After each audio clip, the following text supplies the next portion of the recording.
सुख भोगे जो कथा सुने सहित विश्वास 12वां अध्याय लिखे कमल यह दास। जय श्री कृष्णा। राधे राधे दोस्तों, आप सभी पर भगवान विष्णु की कृपा सदैव बनी रहे। आज की वीडियो में हम सुनेंगे कार्तिक मास महात्म्य का अध्याय 12 और साथ ही कार्तिक मास की बहुत ही अद्भुत कहानी। तो आप सभी लोग हमारे साथ जुड़े रहिएगा और वीडियो को पूरा जरूर देखिएगा। आपको यदि हमारी वीडियो पसंद आती है तो वीडियो को आप लोग लाइक अवश्य कर दिया कीजिए। तो चलिए आज का अध्याय प्रारंभ करते हैं। तो प्रिय भक्तजनों, श्री नारद जी बोले, जलंधर राक्षस को फिर आता हुआ देखकर सभी इंद्रादि देवतागण भय से कांप गए। विष्णु भगवान की स्तुति करने लगे। देववृंद बोले कि हे भगवान, आप मत्स्य कुम्भरादि कितने ही अवतार धारण करके अपने भक्तों के कार्य करने के लिए उद्यत रहते आए हैं और सर्वदा दुखियों के दुखों का नाश करते आए हैं तथा ब्रह्मा विष्णु और शिव रूप धारण कर संसार की उत्पत्ति, पालन तथा संहार करते आए हैं। गदा, शंख, पद्म और तलवार अपने हाथों में धारण किए हैं। ऐसे भगवान आपको नमस्कार है। आप श्री लक्ष्मी के पति, दैत्यों का विनाश करने वाले, गरुड़ पर सवारी करने वाले, पीताम्बरीधारी, यज्ञादि समस्त क्रियाओं को परिपूर्ण करने वाले और विघ्नों के दूर करने वाले विष्णु भगवान इस प्रकार आपको बारंबार प्रणाम करते हैं। हे विष्णु, आप राक्षसों से पीड़ित देवताओं के दुख रूपी पर्वत के लिए वज्र के सदृश हैं। आप शेष रूपी सैया पर शयन करते हैं। सूर्य तथा चंद्रमा ये दोनों आपके नेत्र हैं।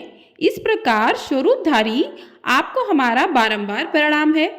नारद जी ने कहा, जो प्राणी इस संकट को नाश करने वाले स्रोत का पाठ करेगा वह विष्णु भगवान की कृपा से कभी भी दुखी नहीं होगा। देवतागण इस प्रकार की स्तुति करने लगे। तब विष्णु भगवान को देवताओं की विपत्ति का ज्ञान हुआ। विष्णु भगवान तुरंत शैया से उठकर खड़े हुए और उदास होते हुए गरुड़ पर सवार होकर लक्ष्मी जी से कहने लगे कि श्री भगवान ने कहा, तुम्हारे भाई जलंधर ने देवताओं को बहुत कष्ट दिया है। देवताओं ने मुझे युद्ध के लिए बुलाया है और शीघ्रता पूर्वक मैं वहां जाऊंगा। लक्ष्मी जी ने कहा, नाथ, हे कृपा निधि, मैं आपकी प्यारी पत्नी हूँ। यदि मैं सर्वदा आप में भक्ति रखती हूँ तब आप मेरे भाई को युद्ध में कैसे मार सकेंगे। भगवान ने कहा कि शिव जी के अंश से उत्पन्न होने के कारण, ब्रह्मा के वरदान के कारण तथा तुम्हारी प्रीतिवश जलंधर मेरे वध योग्य नहीं है।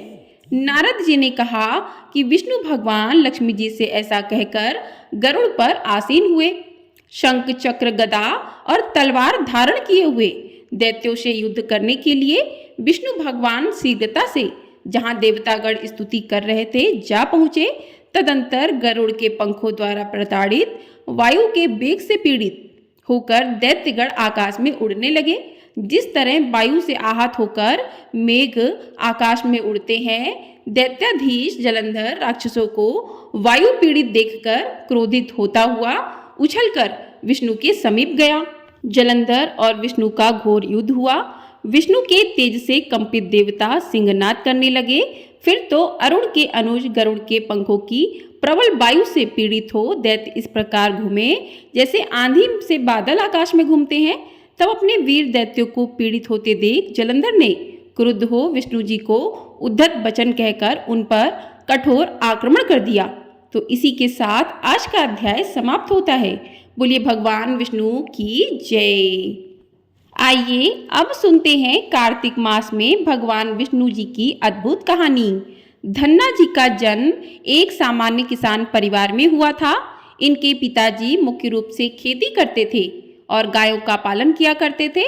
एक दिन धन्ना जी के परिवार के कुल गुरु, जिनका नाम था पंडित त्रिलोचन, वे तीर्थ यात्रा करके लौटे थे और कुछ दिनों के लिए धन्ना जी के घर पर रुक गए।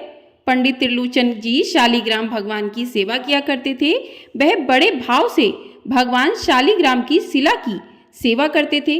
उनको पुष्प चढ़ाते, उनको भोग लगाते और भगवान को भोग लगाने के बाद ही पंडित जी हमेशा भोजन ग्रहण करते थे। बालक धन्ना पंडित जी को यह सब करते हुए देखता था। उसे भगवान की सेवा बड़ी अच्छी लगती थी। जब पंडित जी भगवान की सेवा करते तो धन्ना को बड़ा ही सुकून मिलने लगता था। कुछ दिनों के बाद जब पंडित जी जाने लगे तब बालक धन्ना पंडित जी से शालिग्राम भगवान के लिए जिद करने लगा। कहने लगा कि मुझे भी ठाकुर जी चाहिए, परंतु पंडित जी अपने ठाकुर जी को छोटे से बालक को कैसे दे सकते थे। धन्ना जी को उसके माता पिता ने बहुत समझाया, परंतु धन्ना जी नहीं माने। अंत में लोगों ने पंडित जी से कहा कि अरे यह तो बालक है, इसे शालिग्राम जैसा कुछ और देकर बहला फुसला दीजिए। अगले दिन पंडित जी नदी में स्नान करने गए। वहां से वह एक गोल मटोल थोड़ा बड़ा सा काले रंग का एक पत्थर लेकर आ गए। तब वो धन्ना जी के पास आकर बोले, मैं तुम्हें अपने ठाकुर जी को दे दूंगा, लेकिन मेरे पास दो ठाकुर जी हैं, बड़े ठाकुर जी और छोटे ठाकुर जी। तुम्हें कौन से ठाकुर जी चाहिए? धन्ना जी ने झट से जवाब दिया, मुझे तो बड़े ठाकुर जी चाहिए। पंडित जी भी यही चाहते थे। तब पंडित जी ने धन्ना जी को वह बड़ा काला पत्थर, जिसे बड़े ठाकुर जी बता करके धन्ना जी को दे दिया। अब ठाकुर जी को पाकर धन्ना जी बहुत प्रसन्न हो गए, बड़े भाव से उनकी सेवा करने लगे।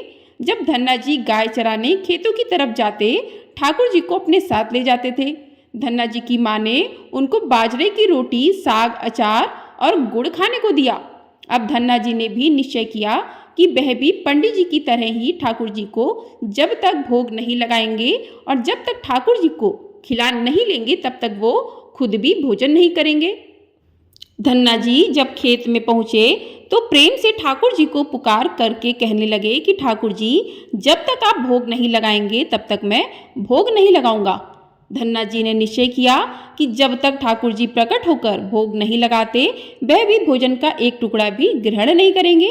जब ठाकुर जी ने भोग नहीं लगाया तो धन्ना जी ने शाम को वह रोटी गाय को खिला दी। 3 दिन तक ऐसा ही चलता रहा। ना ठाकुर जी भोग लगाते और ना धन्ना जी भोजन करते थे। चौथे दिन की बात है, धन्ना जी की माता फिर से रोटी लेकर आई। अब धन्ना जी के खेतों में जोर जोर से धन्ना जी जाकर के रोने लगे और ठाकुर जी गुहार करने लगे। धन्ना जी बोले, आप तो बड़े ठाकुर जी हैं, आपको तो लोग रोज 56 प्रकार का भोग खिलाते होंगे, परंतु मैं तो बालक हूँ, 3 दिन से भूखा हूँ और परेशान हूँ। आपको मुझ पर तनिक भी दया नहीं आती क्या? मुझ पर दया करके ही थोड़ा भोग लगा लो, जिससे मैं भी कुछ खा सकूं, क्योंकि पंडित जी ने कहा था कि आपको खिलाए बिना मैं कुछ भी नहीं खा सकता। इसलिए पहले आप खा लो, इसके बाद ही मैं खाऊंगा। धन्ना जी की भोलेपन से की गई प्रार्थना को सुनकर भगवान श्री कृष्ण साक्षात प्रकट हो गए। अपने ठाकुर जी को देखकर धन्ना जी बहुत प्रसन्न हो गए। उन्होंने ठाकुर जी को माँ की दी हुई बाजरे की रोटी, साग और गुड़ खाने को दिया। ठाकुर जी उसे बड़े चाव से रोटी खाने लगे। 4 रोटियों में से 2 रोटी ठाकुर जी ने खा ली। अब ठाकुर जी तीसरी रोटी को खाने लगे। तब धन्ना जी ने उनका हाथ पकड़ लिया और कहा, सारी रोटियां आप ही खा जाएंगे क्या? मुझे भी तो भूख लगी है। अगर सारी रोटियां आप खा लेंगे तो मैं कैसे खाऊंगा? मैं तो कई दिनों से भूखा हूँ, मैंने कुछ भी नहीं खाया। 2 रोटी आपने खा ली हैं, अब 2 रोटी मेरे लिए छोड़ दो। इसके बाद ठाकुर जी मुस्कुराने लगे और बची हुई 2 रोटियां धन्ना जी ने खाई, जो ठाकुर जी ने धन्ना के लिए छोड़ी थीं। अब तो उनका यह रोज का नियम बन गया। धन्ना जी जब भी गाय चराने जाते तो भोजन खेत में जाकर के ठाकुर जी के साथ ही करते थे। एक दिन ठाकुर जी ने धन्ना जी से कहा कि तुम रोज मुझे रोटी खिलाते हो, मैं मुफ्त में रोटी नहीं खाना चाहता, मैं तुम्हारा कोई काम कर दिया करूँगा। धन्ना जी ने कहा, मैं तो बालक हूँ, केवल गाय ही चराता हूँ, मैं आपको क्या काम बता सकता हूँ। तब ठाकुर जी ने कहा कि मैं तुम्हारी गाय ही चरा दिया करूँगी। उस दिन के बाद से ठाकुर जी धन्ना जी की गाय चराने लगे। एक दिन धन्ना जी ने ठाकुर जी से पूछा, आप मुझे अपने हृदय से क्यों नहीं लगाते? तब ठाकुर जी ने कहा, मैं तुम्हें प्रत्यक्ष हो गया हूँ, लेकिन पूरी तरह से मैं तब मिलता हूँ जब कोई सद्गुरु जीव को अपना लेता है। अभी तुमने अपने किसी गुरु की शरणागति ग्रहण नहीं की है, इसलिए मैं तुम्हें अपने हृदय से नहीं लगा सकता। तब धन्ना जी बोले, मैं तो जानता नहीं कि गुरु किसे कहते हैं, फिर मैं अपना गुरु कैसे बनाऊं? ठाकुर जी बोले, काशी में जगत गुरु श्री रामानंद आचार्य मेरे ही स्वरूप में विराजमान हैं, तुम जाकर उनकी शरण ग्रहण करो। ठाकुर जी कह के अनुसार धन्ना जी ने काशी जाकर रामानंद आचार्य की शरणागति ग्रहण कर ली। उस समय धन्ना जी की आयु लगभग 15 से 16 साल के आसपास थी। श्रीमान श्री रामानंद आचार्य जी ने धन्ना जी को अपने शिष्य के रूप में स्वीकार कर लिया और उन्हें आदेश दिया कि अब तुम अपने घर चले जाओ। धन्ना जी बोले, गुरुजी, अब मैं घर नहीं जाना चाहता, आप मुझे घर जाने का आदेश क्यों दे रहे हैं? गुरुजी बोले, अगर तुम यहाँ रहकर भोजन करोगे तो केवल तुम्हारा ही कल्याण होगा, लेकिन अगर तुम अपने घर जाकर खेती किसानी करते हुए अपने माता पिता की सेवा करते हुए भजन करोगे तो तुम्हारे साथ कई जीवन का उद्धार हो जाएगा। गुरुजी की आज्ञा के अनुसार धन्ना जी घर को लौट आए। इसके बाद जैसे ही धन्ना जी घर पहुंचे, ठाकुर जी ने उन्हें अपने हृदय से लगा लिया। इसके बाद धन्ना जी संत की बहुत सेवा करने लगे। जब भी उनके गांव में कोई साधु संत आता, धन्ना जी उन्हें अपने घर में ले आते और बड़े प्रेम से उनकी सेवा करते, उन्हें भोजन खिलाते थे। संतों की सेवा करने के कारण अब उनके घर दूर दूर से साधु संत आने लगे। धन्ना जी सभी साधु संतों का बड़े ही प्रेम से सत्कार करते और उन सभी को भोजन खिलाते। एक दिन की बात है कि धन्ना जी के पिताजी ने धन्ना जी से कहा कि देखो धन्ना, हम लोग ग्रस्त हैं, यदि महीने में एक आधवार कोई साधु आ जाए हम उसकी सेवा भी कर सकते हैं, लेकिन तुम्हारी इन साधुओं में ऐसी दोस्ती हो गई कि हर दूसरे दिन कोई ना कोई साधु चला आता है और अपने साथ एक दो साधु को भी ले आता है। यह ठीक नहीं है। हम अपनी खेतीबाड़ी का काम करें या इन साधुओं की सेवा करें। तुम तो अभी बालक हो, कुछ कमाते नहीं हो, तुम्हारा पालन पोषण भी हम ही करते हैं और ऊपर से तुम साधुओं को बुला लेते हो। इस प्रकार इन निठल्ले साधुओं की सेवा करना ठीक नहीं है। इसलिए एक बात कान खोलकर सुन लो, आज के बाद यदि तुम किसी साधु को लेकर के घर आए तो मैं तुम्हें घर में नहीं घुसने दूंगा। तुम्हें अगर साधु की सेवा करनी है तो पहले कुछ कमाई करो, फिर अपनी कमाई से साधु की सेवा करना। पिताजी की बात को सुनकर धन्ना जी उदास हो गए और चुपचाप खड़े हो गए। तब पिताजी ने धन्ना को डांटते हुए कहा, आज के बाद किसी साधु को घर में लेकर के मत आना और जाओ खेत में गेहूं बोकर आ जाओ। खेत तैयार हैं, बोरी में गेहूं का बीज रखा है, इसे बैलगाड़ी में लादो, ले जाओ और खेत बो दो। धन्ना जी ने बैलगाड़ी में गेहूं रखा और खेत में बोने के लिए चल दिए। धन्ना जी थोड़ी ही दूर चले थे कि उन्हें मार्ग में कुछ साधुओं की टोली दिखाई दी। धन्ना जी ने बैलगाड़ी से उतरकर उन साधुओं को साष्टांग प्रणाम किया। संतों ने धन्ना जी को आशीर्वाद दिया और पूछा, बेटा इस गांव में धन्ना जी कौन सा घर है? सुना है वह जगत गुरु रामानंदाचार्य के शिष्य हैं और बहुत छोटी ही उम्र में उन्होंने भगवान का दर्शन प्राप्त कर लिया। हम भी उनका दर्शन करना चाहते हैं। यह सुनकर धन्ना जी संकोच में पड़ गए और वह हाथ जोड़कर बड़ी विनम्रता से बोले, महाराज मुझे ही लोग धन्ना भगत कहते हैं। संत बोले, भगवान ने बड़ी कृपा की, हम जिनसे मिलने आए थे वो यहीं मिल गए। निश्चित आप ऐसे ही भक्त हैं, ऐसा आपके विषय में सुना था। कितनी विनम्रता है आप में। चलिए आपके घर चलते हैं, वहीं बैठकर आपसे चर्चा करेंगे और ढेर सारी बातें करेंगे। धन्ना जी ने सोचा, अभी पिताजी ने साधुओं को घर लाने से मना किया है, यदि मैं खेतों में बीज बोने के बजाय इन साधु संतों को घर ले गया तो पिताजी आसमान सर पर उठा लेंगे और इन साधुओं को भी भगा देंगे। तब धन्ना जी ने कुछ विचार करके बोले, महाराज अभी घर में कोई नहीं है, मैं भी खेतों की तरफ जा रहा हूँ, आप भी मेरे साथ वहीं चलिए। संत बोले, ठीक है, हमें तो आपसे मिलना था और आप जहाँ भी ले चले हम वहीं चलेंगे। फिर धन्ना जी उन सभी को खेत पर लेकर के चले गए। खेत में एक पेड़ के नीचे बने हुए चौतरे पर साधुओं को बैठा करके बोले, महाराज आप यहीं पर कुछ देर तक विश्राम कीजिए, तब तक मैं आपके लिए भोजन पानी की व्यवस्था करता हूँ। इतना कहकर धन्ना जी वहां से बैलगाड़ी लेकर के चले गए। बैलगाड़ी लेकर धन्ना जी सीधे बनिए की दुकान पर पहुंचे। वहां पर उन्होंने बैलगाड़ी में जो भी बीज के गेहूं खेत में बोने के लिए रखा था उसे बनिए को बेच दिया और उस पैसे से दाल चावल और जो भी उससे बनने वाला पदार्थ था, चूरमा, सब सामान खरीद लिया। सामान लेकर धन्ना जी खेत पर पहुंचे।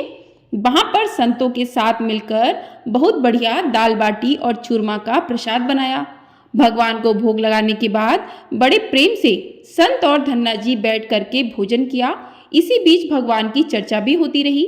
संतों को भोजन करवाने के बाद बड़े प्रेम से धन्ना जी ने उनको विदा कर दिया।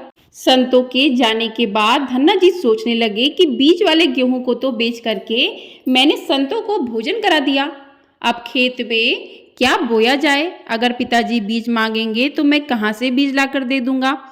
और यदि खेत में कुछ पैदा नहीं हुआ तो मैं पिताजी को कौन सा जवाब दूंगा? यही सोच करके धन्ना जी ने बोरी में रेत भरी और आसपास के लोगों को दिखाने के लिए उस रेत को खेत में बोने लगे। सुबह से शाम तक सारी बोरियां जो रेत से भरी थी धन्ना जी ने वो सारी अब खेत में बो दिए। आसपास के खेतों के किसान देख रहे थे कि धन्ना जी खेतों में गेहूं बो रहे हैं, वो तो खेतों में रेत बो रहे थे। खेत बोने के बाद धन्ना जी बड़े प्रसन्न मन से घर की ओर चल दिए। वह सोच रहे थे कि खेत में तो कुछ उगना नहीं है तो देखभाल भी नहीं करनी पड़ेगी। धन्ना जी जब घर पहुंचे तो पिताजी ने पूछा, खेत बो आए? तो धन्ना जी बोले कि पिताजी मैं खेत बो आया हूँ। कुछ दिन बीते, धन्ना जी के पिताजी और गांव के कुछ बड़े बूढ़े लोग धन्ना जी के पास आए और बोले कि तुमने कैसा खेत बोया है? ऐसी फसल तो हमने अपने जीवन में आज तक नहीं देखी। ऐसा लगता है जैसे गेहूं का एक एक दाना नाप नाप करके एक समान दूरी पर बोया गया है और सारे ही दाने उगाए हैं। इतनी सुंदर फसल तो हमने आज तक नहीं देखी। ये सब तुमने कैसे किया? धन्ना जी सोचने लगे कि ये सब तो उनके ताने मार रहे हैं। खेत में कुछ होगा नहीं इसलिए ऐसी बातें सब कह रहे हैं। जब धन्ना जी आश्चर्यचकित होकर के स्वयं खेत पर जाकर के देखा तो वहां जाकर वह बड़े ही आश्चर्यचकित हो गए। उन्होंने देखा कि खेत में बाली थी। जिस खेत में उन्होंने रेत बोई थी वहां पर अब फसल उग गई थी और इतनी सुंदर फसल उन्होंने भी कभी नहीं देखी थी। फसल को देखकर धन्ना जी को भगवान की कृपा का एहसास हुआ और उनकी आंखों से आंसू निकल गए। धन्ना जी जोर जोर से रोने लगे।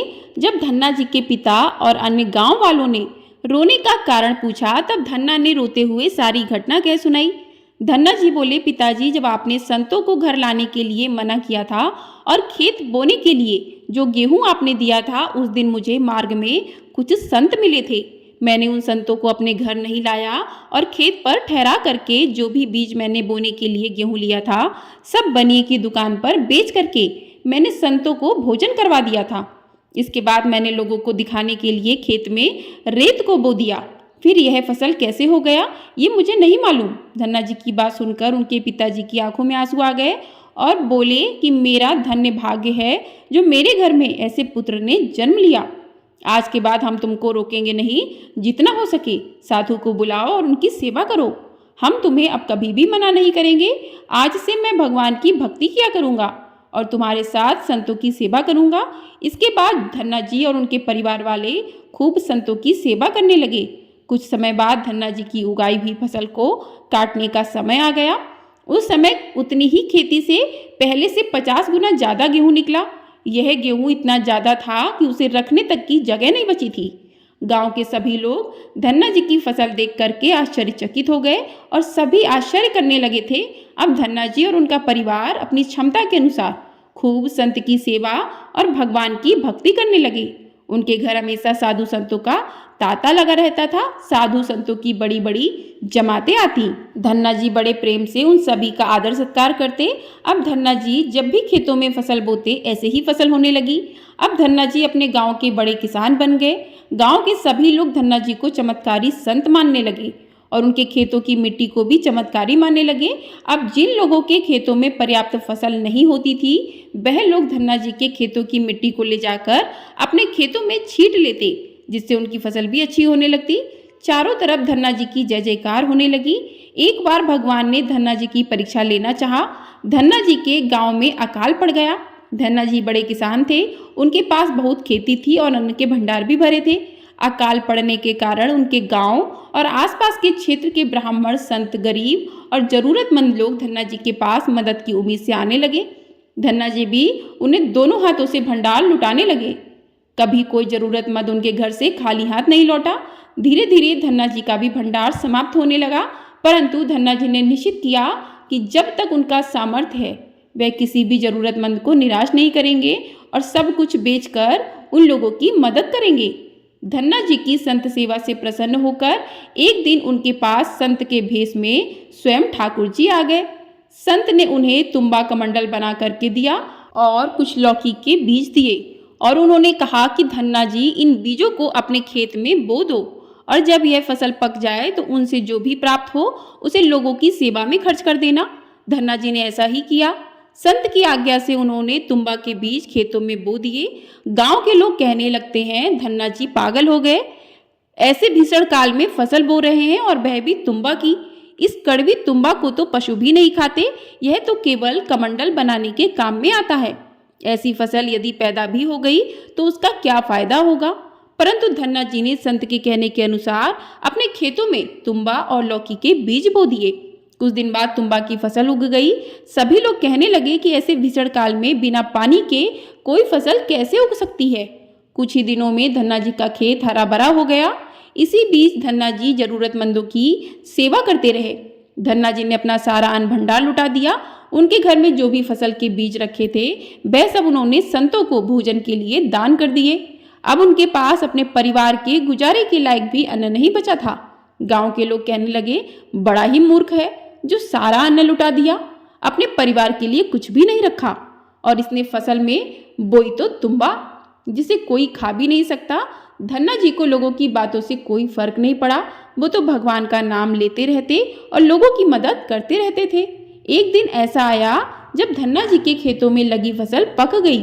उनके खेत में बड़े बड़े तुम्बा के फल दिखाई दे रहे थे।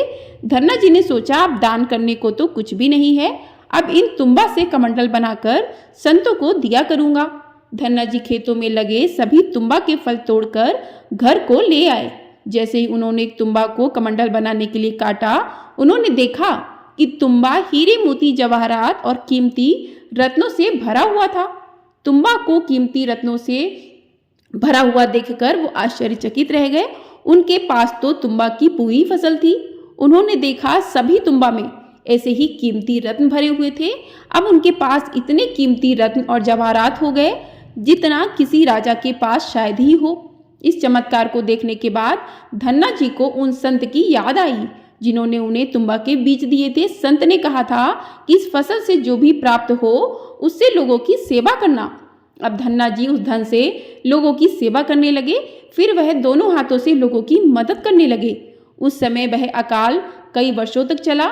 उस समय धन्ना जी ने अपने घर पर और आसपास कई गांव में लंगर शुरू करवा दिया। आसपास के सैकड़ों गांव के लाखों लोग वर्षों तक धन्ना जी के लंगर में तीनों समय का भोजन किया करते थे। धन्ना जी ने अपने जीवन में बहुत मंदिर, बावड़ियाँ, तालाब और धर्मशाला भी बनवाए थे और हर तरह से साधु संत और जरूरतमंद लोगों की मदद करते थे। लोग धन्ना जी को धन्ना सेठ कहकर बुलाने लगे। धन्ना जी जैसा धनी आज तक कोई नहीं हुआ। वह धन और मन दोनों से धनी थे। आज भी उनके नाम पर धनी लोगों को धन्ना सेठ की पदवी दी जाती है और कहा जाता है, क्या तुम धन्ना सेठ हो गए हो? यदि भगवान की कृपा जिस व्यक्ति पर हो जाए और उनका आशीर्वाद जिनको प्राप्त हो जाए, उनके लिए जीवन में कुछ भी असंभव नहीं होता, सब संभव हो जाता है। भगवान की कृपा धन्ना पर बनी और धन्ना जी धन्ना से धन्ना सेठ बन गए। बोली भगवान विष्णु की जय। तो इस प्रकार से आज की कहानी समाप्त होती है। आपको ये कहानी पसंद आई है तो वीडियो को लाइक जरूर कर दीजिएगा। चैनल पर नए हैं तो चैनल को सब्सक्राइब कर दीजिएगा। आपको हमारे चैनल पर इसी प्रकार से कार्तिक मास महात्म्य के अध्याय और साथ ही भगवान विष्णु से जुड़ी कार्तिक मास की कहानियां भी सुनाई जा रही हैं। यदि आप इन कहानियों को सुनना चाहते हैं तो चैनल को जरूर सब्सक्राइब कर लें। और आपने यदि पिछले अध्याय नहीं सुने हैं तो आप उन अध्यायों को भी सुन सकते हैं। आपको हमारे चैनल पर धनतेरस से जुड़ी सभी प्रकार की जानकारी दी जाएगी। तो आप लोग चैनल को सब्सक्राइब करके कमेंट बॉक्स में जय श्री कृष्णा, जय श्री हरि विष्णु अवश्य लिखिएगा। जय श्री कृष्णा।